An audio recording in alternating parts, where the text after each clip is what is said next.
அனைவருக்கும் வணக்கம். நீங்கள் பார்த்துட்டு இருக்கிறது all in all makers channel. இன்றைக்கி நான் உங்களுக்கு செஞ்சு காமிக்க போகிறது சம்மருக்கெல்லாம் நம்ம ஒரு சில்லுன்னு சாப்பிடக்கூடிய ஒரு கூல்ட்ரிங்க்ஸ் தான் நம்ம பார்க்க போகிறோம். குலுக்கி சர்பத். அது எப்படி பண்ணலாம் அப்படின்ட்டு பார்ப்போம்.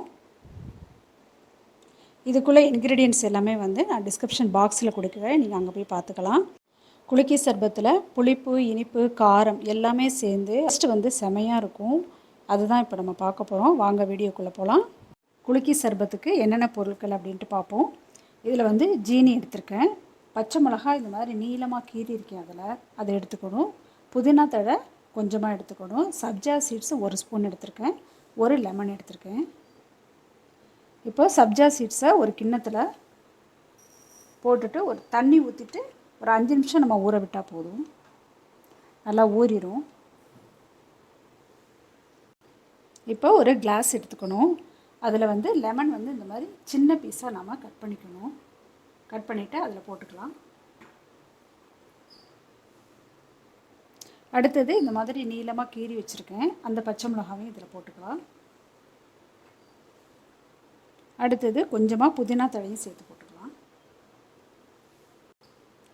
அடுத்தது எலுமிச்சம்பழம் மீதி இருக்குல்ல, அதை இதில் புழிஞ்சிக்கணும்.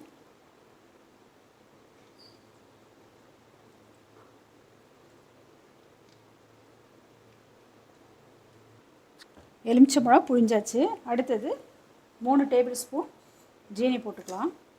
உங்களுக்கு இன்னும் இனிப்பு தேவை அப்படின்னா இன்னும் 1 ஸ்பூன் சேர்த்து போட்டுக்கலாம்.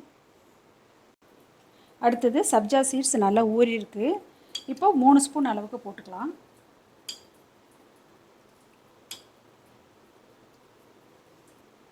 இப்போ தேவையான அளவுக்கு தண்ணி ஊற்றி இப்போது இதுக்கு மேட்சாக நல்லா க்ளோஸ் பண்ணுற அளவுக்கு இந்த மாதிரி எடுத்திருக்கேன் நான். இதை மூடிட்டோன்னா உங்களுக்கு தண்ணி லீக் ஆகாது. இதில் நல்லா குலுக்கி எடுத்துக்கணும். இப்போது நல்லா குலுக்கி எடுத்துட்டேன். பார்க்கறதுக்கே ரொம்ப அழகாக இருக்குது பாருங்கள். இப்போ இதில் நமக்கு தேவையான அளவுக்கு ஐஸ் போட்டுக்கணும். நான் ஒரு 4 கியூப் போடுறேன். அருமையான சுவையான குலுக்கி சர்பத் ரெடியாக இருக்குது. இதே மாதிரி நீங்களும் ட்ரை பண்ணி பாருங்கள். சம்மர் சீசனுக்கு இது உடம்புக்கு ரொம்ப நல்லது. இதே மாதிரி செஞ்சு பார்த்துட்டு எப்படி இருக்குன்ட்டு கமெண்ட் பாக்ஸில் போய்ட்டு உங்களோட ஒப்பீனியனை சொல்லுங்கள். ஆல் இன் ஆல் மேக்கர்ஸ் சேனலுக்கு லைக் பண்ணுங்கள், ஷேர் பண்ணுங்கள், சப்ஸ்கிரைப் பண்ணுங்கள். தேங்க்யூ.